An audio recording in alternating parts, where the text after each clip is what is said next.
I picked up the phone and phoned my office. "I'm not coming in," I sobbed down the phone.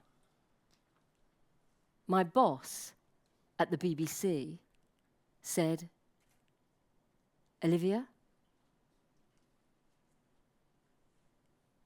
is the baby okay?"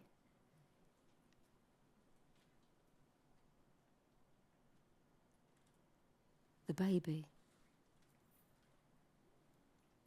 The baby?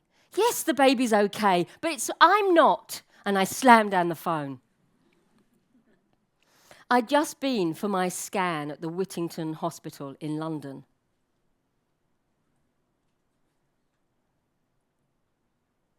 There was an alien in my womb. It was moving about. It had taken up residency there. I didn't feel like most mothers should. Do you know what it's like to have something moving around in your tummy? Do you know what that feels like? It's weird. You know, I think it's some mad scientific experiment. I think it's a really weird concept. It's bizarre that a person can grow a person inside another person. I mean, you don't grow a tomato inside a tomato. A person inside a person, it's like a genetically modified experiment. I wasn't a normal mum, and my baby wasn't exactly a normal baby. When the baby came, I didn't love it. Why would I? I didn't know it. It was a baby. You know, it didn't do anything. It had not really any personality. It was a thing. And this thing, which was a bit like an octopus, because it had wobbly arms and legs and a head, and you were told you had to sort of hold all 5 things up together at the same time, you know, it was really difficult. And so I had a brilliant idea. I got hold of a pillow, and I put the pillow down, put it on top, and carried the pillow around. It was perfect. From cot to breast to kitchen table, I didn't have to bother about all the bits. My husband said to me, "Olivia, shouldn't you, for bonding with Zoe, hold her to you?" Should.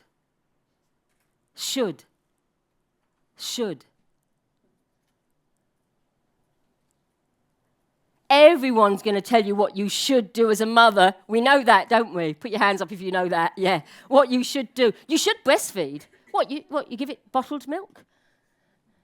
And what about those people that are not mothers? You should be a mother. What do you mean you're not going to have children? God, they're selfish. They're selfish. And what about those people that decide not to live with their life partner? Spinster. I mean, gosh, you should live with someone. What, you choose to live alone? I want to be the should slayer.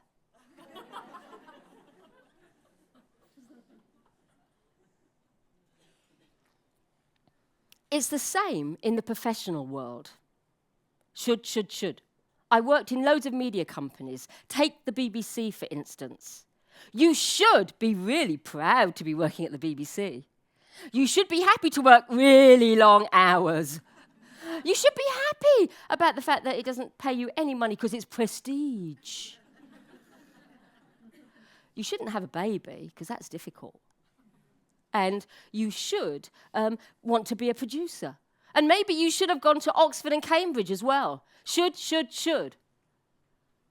Well, I want to be a should slayer.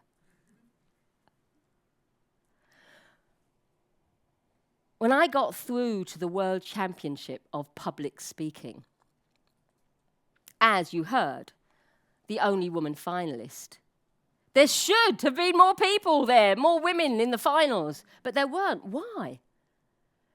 Why was it that at the beginning of the competition, there were loads of women? Where did they all go? Why didn't they make it to the end?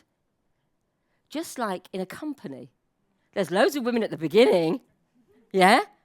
And all those desperate managers wondering how they're going to feed their funnel. Where are the women up at the top? They're not there. Why? I believe because it's the pressure of should. How should a leader be? How should a career woman be? How should we juggle all those balls? After the championship, I set myself up in my own business as a trainer and keynote speaker. And I gathered my family around me. I say family because by this time, my alien had multiplied. They do have a tendency to do that, aliens. So watch out. I gathered them round me and I said, okay, guys, this is how it is. I'm going to give up my job in television and I'm going to go and be a professional speaker and trainer. Now, what I'm going to need is your help. Glazed look. Now, I'm going to be working from home, so it's going to look like I'm not working. But that doesn't mean you can come and ask me for money every 5 minutes. I'm going to be working at home, and I'm going to need your help in order to wear the 20 hats that I'm going to need to wear. You know, marketing, internet, PR, public relations, speaking, a social expert, and all the other hats that many people in this audience know that you have to wear when you start up on your own. And so I asked them selfishly, I'm going to need your help because I'm not going to be able to juggle all the balls. My kids were really supportive. Go on, Mum, you do it. Go away, follow your dream. I think they were secretly waiting to enjoy the freedom that my newfound many hats would give them.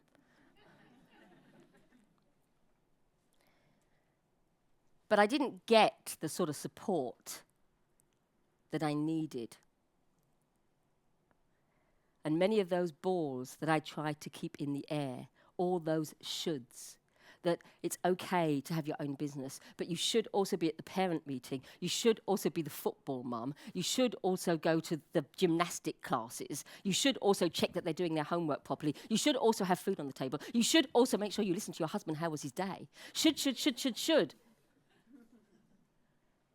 I want to be the should slayer. The help I needed didn't come. And many balls started to fall on the floor. Unfortunately, one of them was my marriage.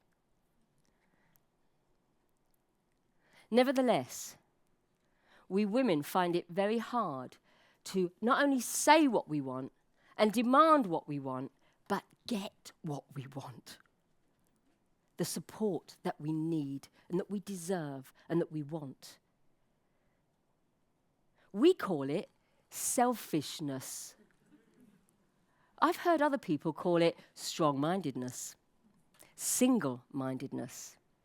And despite the fact that I see myself as a feminist, being strong-minded does not come easily. Feminism, there's another should. I was brought up by a really strong mother. She was tough, and she brought me up to be tough. And I brought my kids up to be tough. We are tough women, strong, provocative, professional, powerful women. How strong? Stronger than a man? Stronger than any man.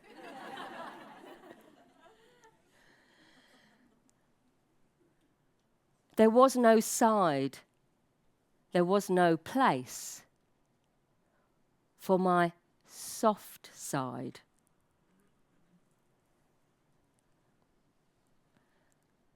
I didn't realize I had a soft side.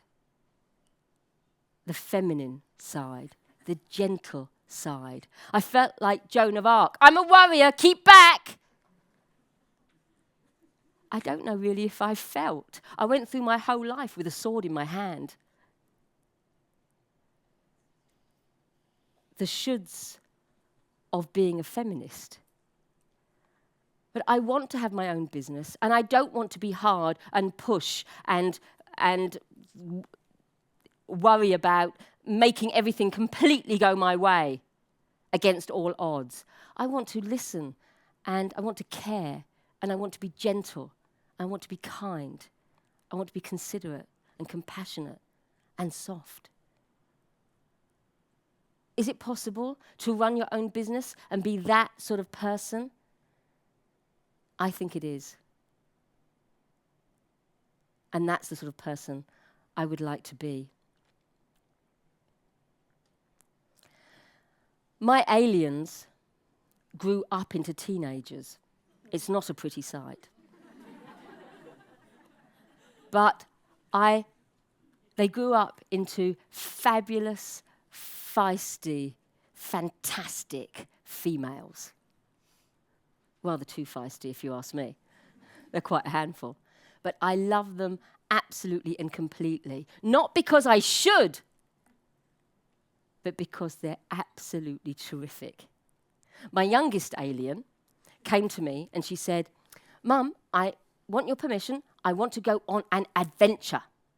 I said, "Right, what's this adventure like then?" "Well, what I want to do is I want you to buy me a backpack and a sleeping bag and a gas stove and these sort of moon meals you get in a packet, and I want to go off on the train into the middle of absolutely nowhere and get out, and I want to walk 25 kilometres and sleep in the wild under the stars, making my own food, using purification tablets to get water from the stream, and making my own meals and drinking my purified water, and laying there under the stars, and do it the next day and the next." This wasn't any child. This was my child. This was my daughter. This was a girl who was asking me if she could go into the middle of nowhere completely alone and sleep without a tent completely in the wild. I should have said no. But I'm a should slayer. And terrified as I was, I said yes. If this was my son, we'd all be saying, "Ah, a rite of passage." But as it's my daughter, we're saying, irresponsible parenting. You know about that.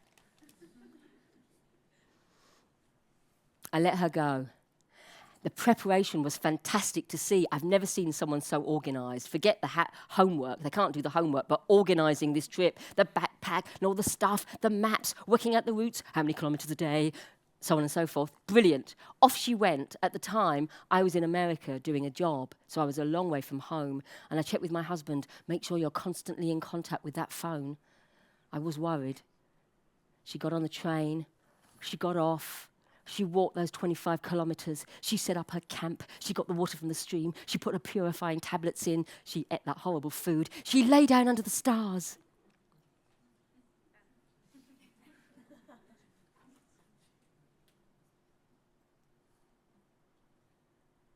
There was a rustling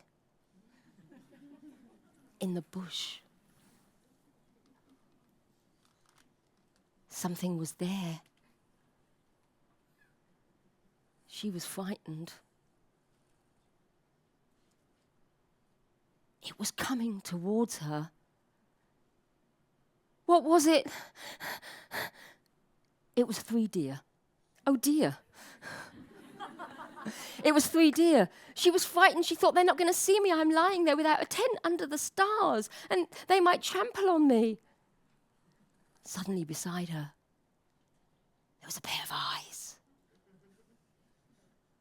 What was it? It was a hedgehog.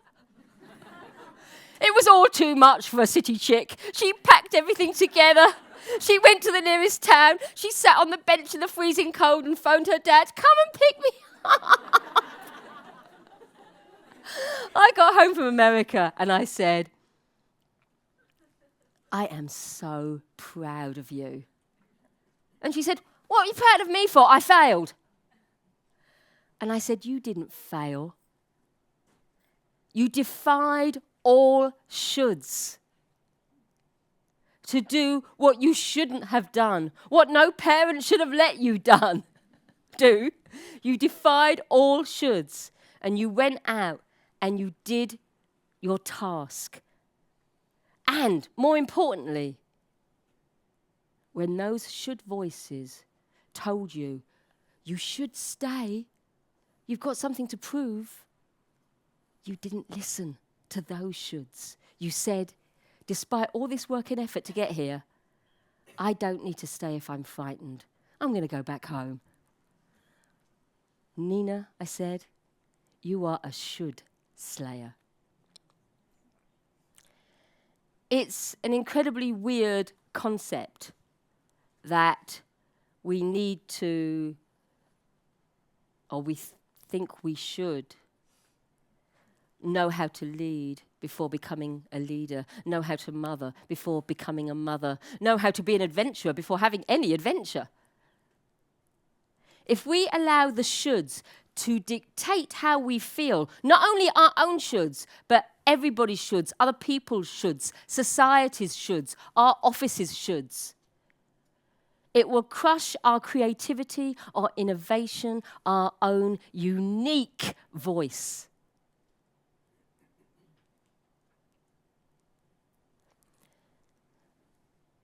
You are not most mothers. You are not most leaders.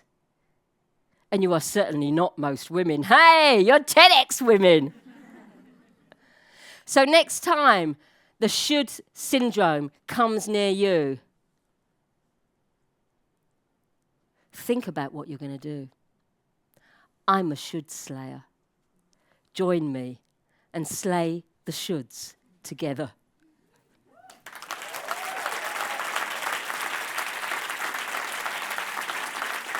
Thank you.